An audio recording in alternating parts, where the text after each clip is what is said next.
Good morning प्रिय दर्शकों। तो अभी उपस्थित हुए हैं आपके सामने हिमाचल प्रदेश की सुबह की ताज़ा खबरों के साथ। तो इससे पहले खबरों को विस्तार से जाने आपसे निवेदन रहेगा कृपया चैनल को जरूर सब्सक्राइब करें। तो पेश यहाँ सुबह के मुख्य समाचार। हिमाचल को इस साल से बागवानी में 2500 करोड़ का घाटा, कम हुआ उत्पादन। हिमाचल प्रदेश को इस साल से बागवानी में 2500 करोड़ रुपए का घाटा उठाना पड़ा। बारिश, ओलावृष्टि और असमय बर्फबारी के अलावा गर्मियों में तापमान में गिरावट के चलते इस बार सेब सीजन 1.80 करोड़ पेटी में ही सिमट गया। पिछले साल के मुकाबले 1.20 करोड़ पेटी कम उत्पादन हुआ। किन्नौर जिले में भी अब सेब सीजन खत्म हो गया है। हिमाचल प्रदेश की आर्थिकी में सेब का करीब 6000 करोड़ का प्रत्यक्ष योगदान होता है। सूखे से फसलों को बचाएगी सरकार, जल से कृषि को बल योजना के लिए 18 करोड़ बजट का प्रावधान।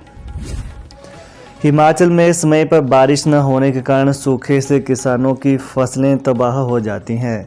इस वर्ष भी गर्मियों के दिनों में किसानों की फसलों को सूखे से भारी नुकसान हुआ है। ऐसी स्थिति से निपटने के लिए सरकार सिंचाई योजनाओं पर जोर दे रही है। इन योजनाओं के तहत प्रदेश में चेक डैम, कूहल और तालाबों के निर्माण पर जोर दिया जा रहा है।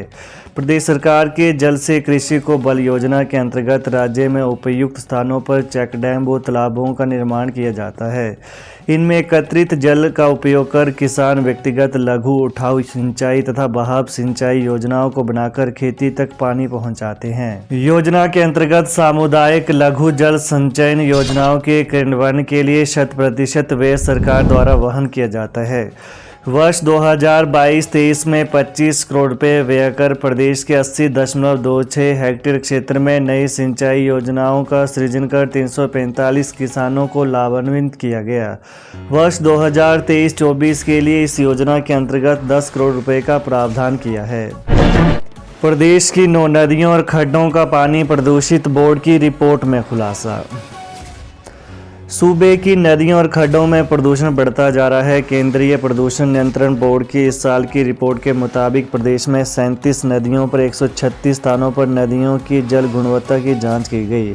इनमें से 9 नदियों खड्डों में 19 स्थानों पर बीओडी बायोलॉजिकल ऑक्सीजन डिमांड के संबंध में पानी के सैंपल फेल हुए हैं।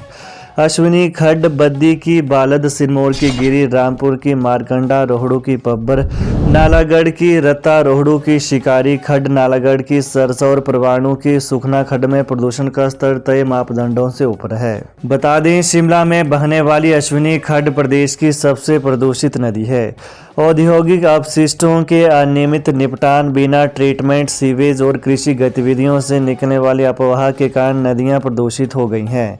जल प्रदूषण न केवल जलीय जीवन को खतरे में डालता है बल्कि स्थानीय समुदायों के लिए पीने के पानी के प्राथमिक स्रोत के लिए भी खतरनाक है।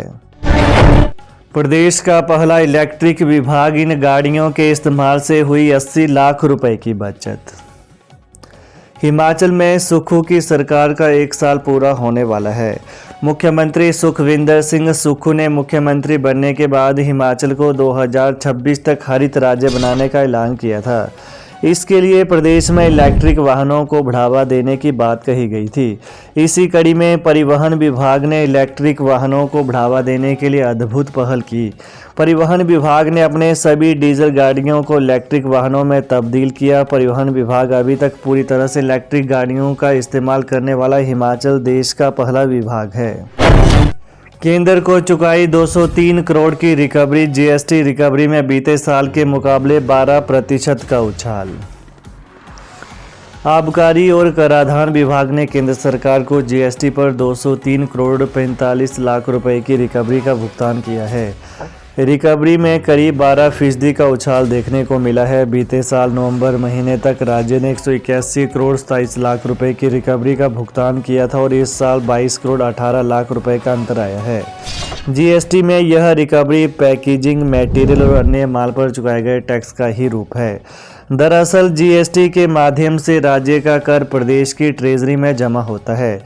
इसकी एवज में पूर्व में प्रदेश से ही जीएसटी की रिकवरी का भुगतान किया जा रहा था, लेकिन इस भुगतान में हो रही देरी की वजह से केंद्र सरकार ने बड़े बदलाव का फैसला किया और अब जीएसटी के तहत रिकवरी का भुगतान केंद्र सरकार उसी समय कर रही है। 4 राज्यों के चुनाव परिणाम, कांग्रेस को अलर्ट मैसेज, भाजपा की जीत से पनप रहे नए सियासी हालात।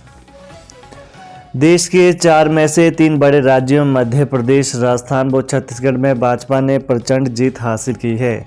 स्वाभाविक है कि इससे देश भर में बीजेपी के अंदर जश्न का माहौल है। 3 राज्यों में आए विधानसभा चुनावों के इन नतीजों ने हिमाचल में कांग्रेस को एक अलर्ट मैसेज दिया है।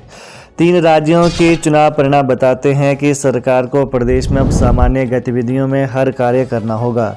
मंडी उपचुनाव के नतीजों को छोड़ दें तो 2 टर्म से कांग्रेस प्रदेश में 4-0 पर खड़ी थी।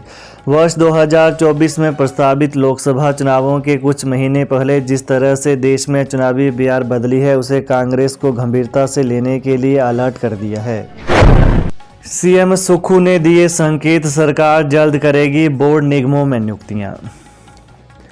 मुख्यमंत्री ठाकुर सुखविंदर सिंह सुक्खू ने निगम बोर्डों में भी जल्द ही नियुक्तियां करने के संकेत दिए हैं।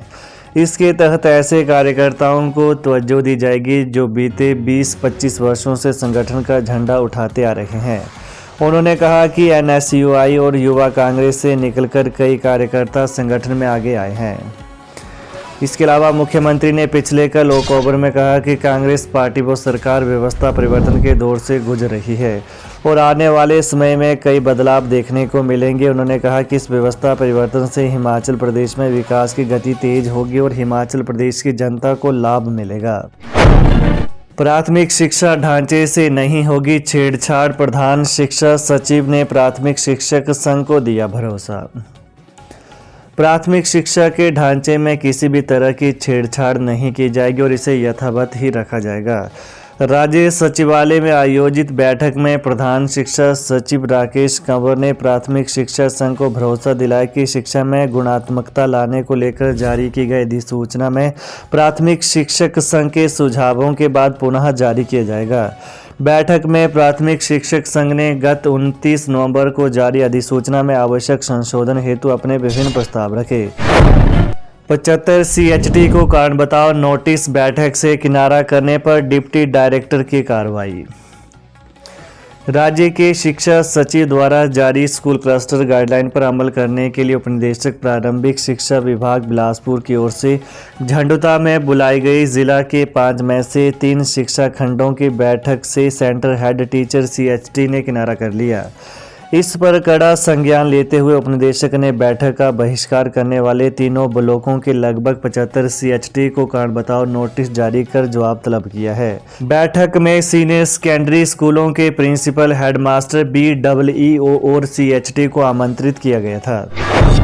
अब डिपुओं में मिलेंगे देसी चावल, सिविल सप्लाई कारपोरेशन ने पहुंचाया 2450 मीट्रिक टन अनाज।